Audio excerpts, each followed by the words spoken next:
आधे सर के दर्द से छुटकारा हासिल करने का तरीका।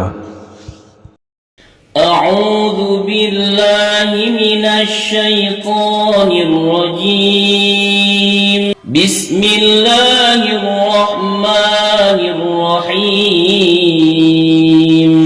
वीडियो पर जाने से पहले हमारी वीडियो को लाइक करें और बेल आइकॉन पर क्लिक करें ताकि हमारी आने वाली हर नई वीडियो आप तक पहुंचती रहे। शुक्रिया। अस्सलामु अलैकुम वरहमतुल्लाहि वबरकातुहू।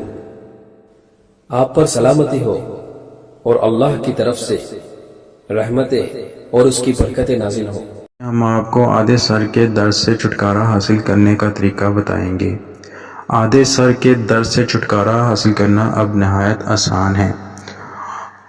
आधे सर के दर्द में आँखों के पीछे शदीद किस्म का दर्द महसूस होता है, पट्ठों में शदीद किस्म का खिंचाव होता है।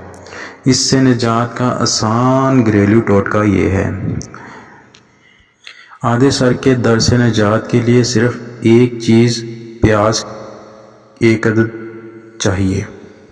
प्याज को पीसकर पेस्ट बना लें, पाँव अच्छी तरह धो लें और प्याज का लेप पैरों के तलवों पर करके 15 मिनट के बाद सादा पानी से धो लें। एक दफ़ा के इस्तेमाल से ही दर्द मुकम्मल तौर पर ख़त्म हो जाएगा। कोशिश करें कि काम और मसरूफियात को ज़्यादा ज़हन पर सवार ना करें। हमारी वीडियो को लाइक करें, शेयर करें और कमेंट्स करें और हमारा चैनल सब्सक्राइब करना ना भूलिए। शुक्रिया।